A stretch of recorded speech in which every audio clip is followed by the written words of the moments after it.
Welcome to Unedited, our fortnightly podcast where we explore the opportunities and challenges the retail industry is facing. Brought to you by myself, Diana Bang, and Grace Hill. From fashion, beauty, and homeware, Diana and I will cover industry topics and shed light on how retailers can create a brighter future. Are you feeling Christmassy, Grace? And did you buy anything? We just wrapped up Black Friday and Cyber Monday. Oh my gosh, I know. I feel like the anticipation and the pressure to get a deal and buy all of your Christmas presents within a couple of days is really overwhelming, and having to pin down family members and ask them what is it that you actually want for Christmas. But yes, I did a little bit of Christmas shopping. I definitely took advantage of the and other stories discount, and yeah, what else did I get? Nothing too really that exciting. I think I wanted to buy a lot on the ZARA sale, but everything I put in my basket actually remained full price. So I was trying to not buy things for the sake of buying things when I have nowhere to wear them. But how about you? What did you buy? Anything? Yeah, well, I mean, what you were saying about the Christmas list, my family were very different. We literally just said, this is what I want, and then the person buys it. So it's not which is a surprise. We all know what we're getting each other, which makes it a little bit easier. But I mean, that way you're not then getting all those awkward presents that you have to pretend that you're really thankful for when actually you're just where's the receipt? I want to return it. Yeah, but I'm after Wellington boots, and I've seen they've just recently done a collaboration with Saint Laurent, and they have a new CMO who was a previous co-founder at Net-a-Porter, so keeping my eyes on those. Oh my gosh, that's really exciting. Yeah, but luckily neither of us, you didn't buy the PlayStation 5 console. Did you hear that Amazon had to make a public apology because people were receiving other products like cat litter, dog food, my favorite, the Himalayan salt lamp instead of a PlayStation 5. Imagine if you were a hardcore gamer and you received some cat litter instead. I think you'd be bitterly disappointed. No, funnily enough, a PlayStation 5 wasn't on the top of my Black Friday purchases. I'll leave that to my brothers, who are definitely, well, their headsets they use are probably similar to the one that I'm wearing today. Grace is wearing some very big headsets today because make sure she has the best audio. Yes, best for the best audio, guys. It's all for you. It's function over fashion here. But anyway, what is it that we're going to be discussing on today's episode, Diana? So today we'll be looking at how November has become known as Cyber Month, and in particular, the success of Black Friday 2020. On today's podcast, we'll be joined by our very own VP of Research and Analysis, Emily Bezzant. Emily was the third ever employee at Edited and has been with us for over 11 years. Welcome to the podcast, Emily. Hi, guys. Hi. So nice to see you, even if it is virtually. So firstly, Emily, it'd be great to hear more about your role at Edited as VP of Research and Analysis and how you came to be in this position. Okay, so my background's actually in design. So I studied textiles for knitwear, and within the industry, my first roles were in sweater design in the US. So I really love designing, but when I decided to move back to the UK, I thought it was time for a new career challenge as well. So I came across Edited, and after being at such a huge corporation before, it was really refreshing to join a new startup. And yeah, after the founders, I was the first employee, which was quite amazing. Yeah. I bet you've seen a lot of change in the business. Yeah, massively changed, unrecognisable from the beginning. Oh my God. But obviously my role at Edited changed quite a lot over the years. And initially it was very much kind of all hands on deck, kind of whatever needs to be done gets done. However, now me and my team's focus is on using Edited's data alongside external sources and social media to tell our customers what trends they should be buying into. Yeah, it's amazing to see that team grow and how kind of foundational it is to the business with all the insights and analytics, because that's what we'll be delving into today. We've just come out of Cyber Month, Black Friday. And yeah, it'd be great actually to start off, because just to give context, where did Black Friday originate from, Emily? Honestly, there's a few lines of thought as to where the actual term came from. So it's been reported that it was used by the police in America around the 50s, who noticed that there was increased traffic and footfall as people started their festive shopping, which kind of falls in line with what we see today. So it's also believed that the term could have derived from the time of year that retailers went into profit, so that they were no longer in the red, essentially they're now in the black. But what's interesting is that's based on people making money, and now the whole term is purely associated with cutting prices and therefore margins as well. Yeah, I feel like there's this frenzy of discounting, and that's what it's kind of known for in the retail space. So obviously we've spoken about its history, but let's fast forward to 2020, and now November is referred to as Cyber Month. So how did we now arrive at not just a day, but a month of discounting shopping events? So there's been quite a few things that have contributed to this. So firstly, retailers have been trying to get their Black Friday offers out earlier than competitors. And we've been noticing this for quite a few years now. So essentially what was a few days of discounting has spiraled into weeks. Secondly, Singles Days definitely had a big impact. So traditionally that was just a one-day event held by Alibaba. However, this year's Singles Day was expanded to 4 days. It was a big deal. It exceeded over $56 billion in sales, which is actually impressively 16 times as many orders as Amazon Prime Day. And then finally, contributing this year as well is obviously the pandemic has had an undeniable impact on how all retailers are discounting this year. Many having a lot of stock that they need to clear. Mm-hmm. Yeah, we had, even last year, we had a lot of our retail customers asking about Singles Day and, how has that translated into areas outside of China, because obviously it started in China, but is now globalized. So why has that happened, that it started from China and then other regions have taken on this event?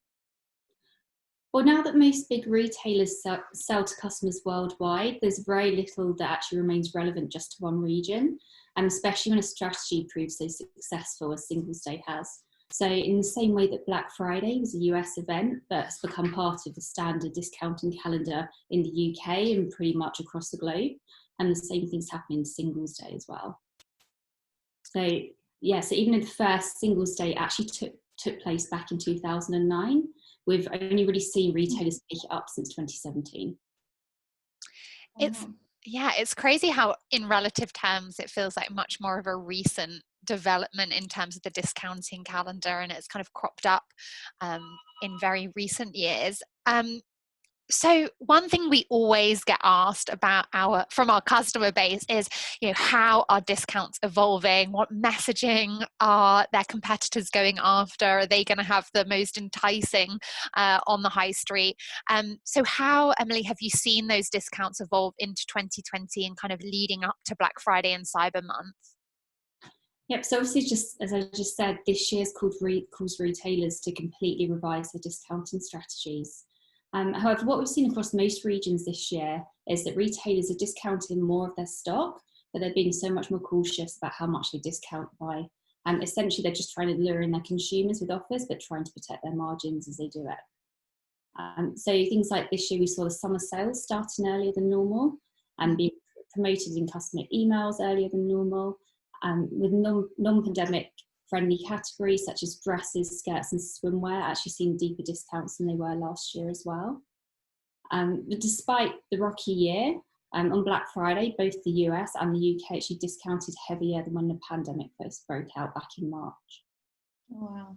Well, because I think, not a lot of people have been wearing those dresses and those outfits during the summer time. So a lot of stock that wasn't being bought out by customers. And then I guess now maybe there's that hope with the vaccine that we're going to get out of it, but we'll see what happens. But obviously 2020 has been a complete anomaly.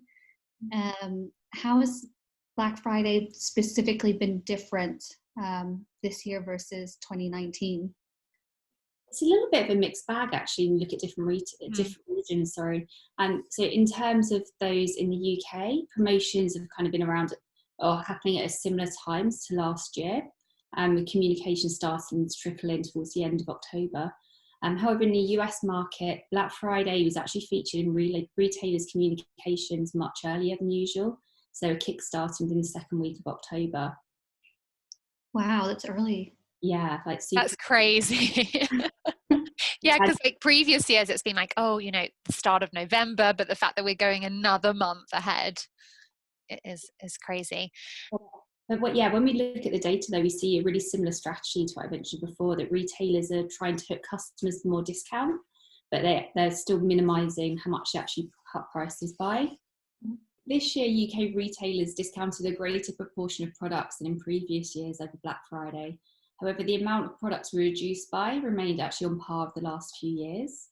So what was really interesting, this demonstrated really well we saw some promotions of up to 99% off, and this was publicised both by Boohoo and Pretty Little Thing. However, while they had all their products reduced over the period, the actual highest average discount depth that we tracked over the period was 50% at Pretty Little Thing and 35% at Boohoo. So even though they're really pushing these high discounts, in reality, a lot of the products aren't discounted to those depths at all. Mm-hmm. I feel like it's those kind of attention grabbing headlines, isn't it? The fact that there was a product that was discounted to be at 4p, but as you said, the average discount was around 50%. So it was kind of those one-off items to grab the attention of the consumer, I guess, that there are going to be some stellar deals available. We spoke about Topshop yesterday as well, Grace and I, because they had or the other day, up to 80%. But when I was going through there, I couldn't find many products. I was like, let me find the products that are up there, have 80% discount. And I couldn't find them, but they might have been, yeah. But I guess that leads quite nicely on to the next question that we wanted to ask you, which I guess is there specific items or categories, that potentially had to be discounted more heavily, probably off the back of the pandemic. So Emily, what did you see in terms of categories that were discounted the most, and how did you see this impact sellouts? So the most discounted categories are generally those that don't fit into the work from home or the comfort aesthetic. Mm-hmm. Yep, so blazers, shirts and blouses had heavy reductions, while the majority of bottoms were discounted deeply with jeans, trousers and shorts. So handbags and jewellery were also discounted quite highly, and even those zoom-friendly pieces such as earrings and necklaces weren't exempt from deep discounts. Great. It makes sense as well, because I think when you look into edited data, those hero categories are, the loungewear, activewear, sleepwear, and underwear. The amount of kind of questions we had from our retail customers back then on those categories to analyze during the peak of COVID were so high. So you mentioned that they weren't, as heavily discounted as some of the other categories, but were there categories where retailers tried to preserve margin and keep discounting levels low? You mentioned those hero categories, but were there any others that you saw that were integral to businesses to not discount? Yeah, so retailers were really careful with the so-called now pandemic hero categories. So in the US market, we saw that hoodies and sweatshirts each made up less than 5% of the tops warranting a steep reduction. And by steep reduction, you mean over 60%. And while in the UK, that hoodies and sweatshirts made up less than 3%. And a similar story we saw within the bottoms category too, where sweatpants and leggings were just minimally marked down.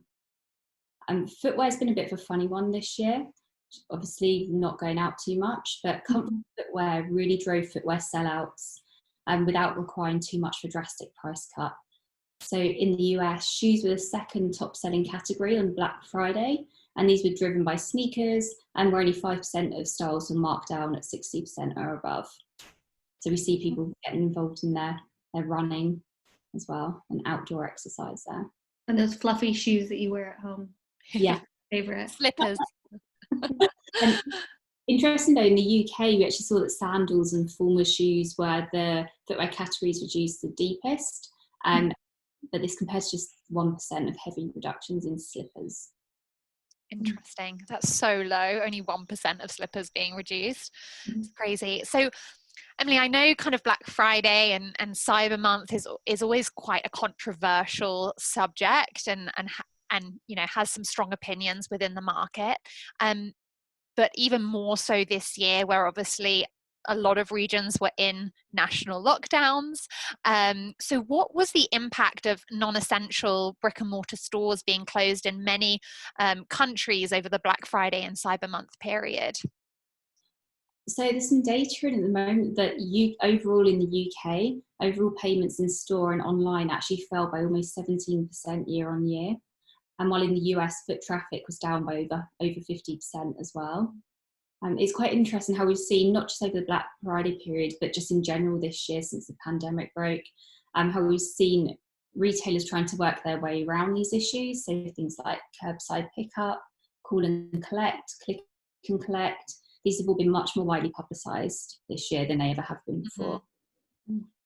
It's quite interesting. Some regions have taken a bit more of a strict approach. I don't know if you've heard about Amazon in France. They've been forced to hold back their Black Friday event until the 4th of December, with the aim of allowing other competitors to actually open up in time to have in-store sales. Yeah, I really like that initiative as well. I feel like it feels like a fairer playing field. It must be really challenging for retailers who do have much heavier brick and mortar presence. But I think it's also interesting that especially in countries like the US, where there weren't the same restrictions on stores opening, that footfall still dropped and that people weren't willing, understandably, to go to stores to get those deals. Yeah, it was interesting. Yesterday I got a notification from H&M that they were, after the Black Friday that they did online and Cyber Monday, they were then doing it in store only. But the communication, it was like a notification that said, we're putting measures in place because of obviously COVID and making sure people felt safe. But yeah, that's only going to be in store now that they're carrying it on. But I guess a key tactic that we wanted to talk about as well was that retailers use a lot of sign-ups to mailing lists and to download apps to be able to access the sales. From the research that you've seen, Emily, why do retailers use this method and what's the impact of this?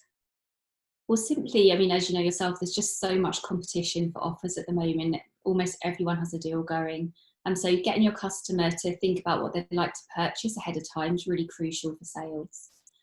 Things such as pre-adding items, as Levi's does to baskets, means your customer's already invested in them mentally, so they're less likely to be swayed once all the other Black Friday kind of hype hits.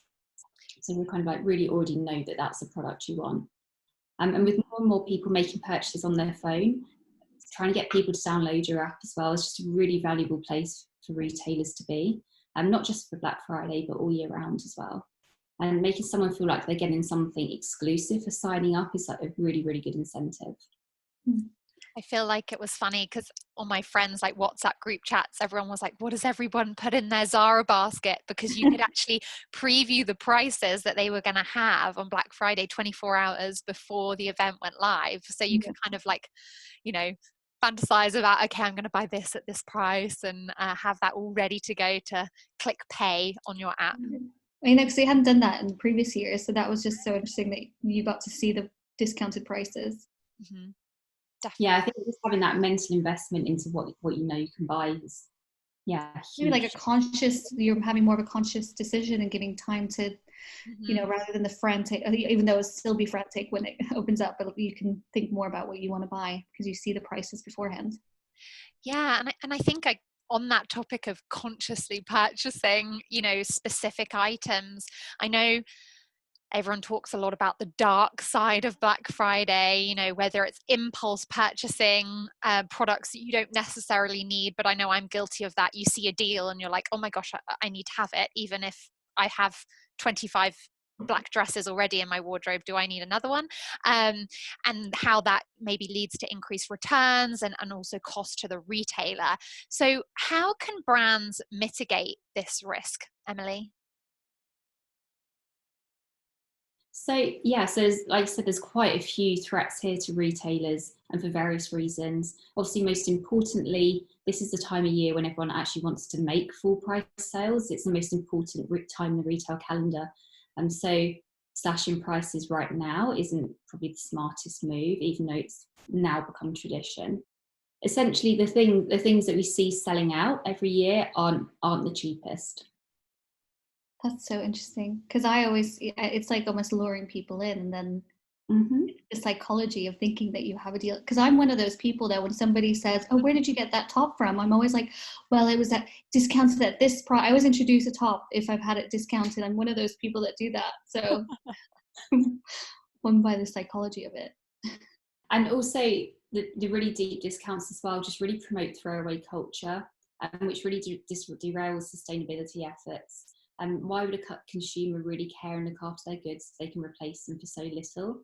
And oh my gosh, why can't I say sustainability? As sustainability is obviously really high in retailers and consumers' agendas at the moment, it's something that retailers really need to consider. Like, is it actually responsible of them to be cutting their prices? So. Yeah, it definitely speaks to that sustainability feeling, doesn't it? And like, do you actually need more? And like being more conscious about what it is that you're purchasing. And there was a really kind of slightly crazy stat from think tank Green Alliance last year. Apparently in the UK alone, around 80% of the items bought over Black Friday and the weekend that follows, along with their, which is generally plastic packaging, ended up in landfill or being incinerated. Oh, wow. Terrifying. I wonder as well how many more returns there are during Black Friday, especially with the policies we have now with the pandemic of how we do returns and products have been worn by people. But and I think as well, like where stores were closed and people can't try on items either, like how 100% of products bought on Black Friday was all online in the UK. So there's going to be a higher percentage of returns naturally off the back of that, which doesn't help the stats. Yeah. So on that topic, Emily, how from what you've read, how have brands been breaking the mold and not engaging with Black Friday? So yeah, we've actually been noticing this the last couple of years, despite the excessive communications that we all get flooding our inbox every year. There's so many more retailers that are trying to take a stance against the hyper-consumerism that's associated with the whole event. So with many repositioning the day in a positive, trying to lower the positive way, trying to lower the impact with sustainability and giving back to the front of mind. So Green Friday is gaining traction at the moment. It's a campaign that was started to raise awareness of the impact of consumerist shopping habits, and why many retailers have donated to charities instead of passing down discounts to customers this year. And we've seen those both in aid of humanitarian and sustainability kind of causes as well. So there's been some really interesting ones. So this year, Allbirds raised their prices by $1, and that dollar was donated, but the company also matched it as well, and that went to Fridays for Future and Greta Thunberg's campaign. Wow. Which is nice. And Anya Hindmarch donated all of her profits over Black Friday weekend to Voice for Nature. And there's so many retailers have really got into that this year. It's amazing. I feel like even on the high street as well, there were some, notable brands and retailers that didn't participate or engage in Black Friday this year. And one thing, we got asked that a lot as well from our customer base on like, how do we see people, engaging with Black Friday, and do we see retailers rebranding Black Friday in the light of the Black Lives Matter movements as well? So we noticed a handful of retailers that were quite explicit in their messaging surrounding the Black Lives Matter movement. But overall, we feel like it's made people think kind of wider as well, to be more thoughtful and to try and give back more generally and to drive some more social changes across the board. So one campaign that was running was Reclaim Black Friday. And that was a movement that's aimed at redistributing a percentage of sales to Black and Indigenous-led environmental organisations. So the two retailers that we saw push this year was Sotella and Free Label. So they both pushed their communications. But outside of retail, there's been so much talk about this, about publications, and I'm sure you've seen it across Instagram yourself, so many posts encouraging consumers to buy from Black-owned businesses on Black Friday instead. Mm-hmm. Well, I think now there's so much transparency with what consumers are seeing, with how retailers are communicating and how they're positioning their campaigns, and consumers have a voice now that retailers need to consider. So it'll be interesting to see, in future what will happen. From your perspective, where do you see, and I guess the question is really, do you think Black Friday actually will exist in 5 years' time, say? I do think it will exist. I think it's sustained itself such a long time now, and I can't see that just suddenly will come into a complete halt within the next 5 years. However, we've just discussed the number of companies that are boycotting or reframing the events growing. So I'm quite hopeful that it will emerge as a bit more of a considered event, and that's hopefully both from the retailer and a consumer perspective as well. Mm-hmm. I think it's, the circle's got to kind of slow down or break a bit somewhere. Mm-hmm. In the aftermath of COVID, retailers are going to need to reevaluate their processes, and the sustainability impact of fast fashion is going to be under so much more scrutiny. And essentially they need to think, can they continue to function with such narrow margins as well during the most important retailing period? Absolutely. I feel like it's a really interesting time, and everything that's happened in 2020 has enabled retailers to really take stock and think back and think about strategies moving forward and think about things differently. So Emily, what is the one thing that you would like our listeners to take away from this episode? So I think, as I discussed earlier, from the past few years of Black Friday, it's really taught us that deeper discounts don't already mean more sales. As a retailer, you really don't have to keep slashing your margins just to try and make more sales. Customers will come and buy from you, even you don't have to have the cheapest product, and you just have to have the right product.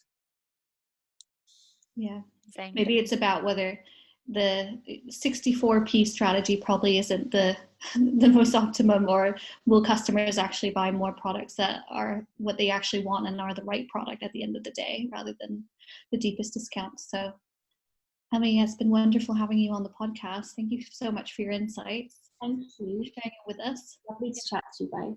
It's lovely to speak to you too, and thank you. That was so interesting. As a listener of ours, we are here to support you as this challenging year in retail continues. If you're a customer of Edited, please contact your dedicated account manager and retail strategist, and they'll do everything they can to support you. For all our listeners, ensure you're subscribed to the Insider Briefing. Sign up at edited.com, where we'll keep you all updated on the latest news and strategies. Thank you for listening to Unedited. If you've enjoyed today's conversation with Emily, please make sure you subscribe to keep in the loop with future episodes and tell your friends or family about us. And if you have any further questions, you can get in touch at unedited@edited.com or tweet us at edited_HQ. Bye. Bye.